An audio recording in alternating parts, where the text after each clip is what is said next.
And I've literally worked a couple of 32-hour Damn. shifts. That's a long Yeah. shift. And overtime was Yeah, great. I was a I'm young guy. sure. And one day my back just fatigued and it went out. And I Yeah. was on workers' comp and I seen an ad in the public notice like, hey, there's a pre-bid meeting for mine closures. I'm like, what? That's kind of Yeah. weird. And my dad had had a construction company back in the 70s in Denver.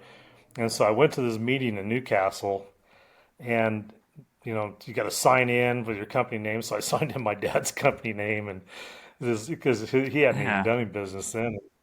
And he was kind of halfway retired. And so I went to it. It was fun. It was kind of cool. I get to go look at some old abandoned mines and when he come back, he lived in Arizona for a little bit then too, and then he came back and he says, "Hey man, I need to keep working a little bit. I retired too early." And I'm like, "Well, I hurt my back, and nobody wants to Yeah. hire me." So he showed me how to do construction, and so I said we should bid those abandoned mines, and he's like, "No man, I don't do that." And I'm like, "Well, someone's gonna bid it. I mean, might as well us be getting the money, and it'd be Hmm. fun too." And he said, "Doc," so I finally talked him into it, and away we went. And he was good at dirt work, and I was a welder, and sometimes you backfill them, sometimes you do welds and Yeah. mortar and stuff like that. It was a lot of labor So work. what are you looking for when you close a mine other than I know there's like gas issues, but is there anything else? Is there like is it are you worried about things caving in or Oh, yeah. absolutely.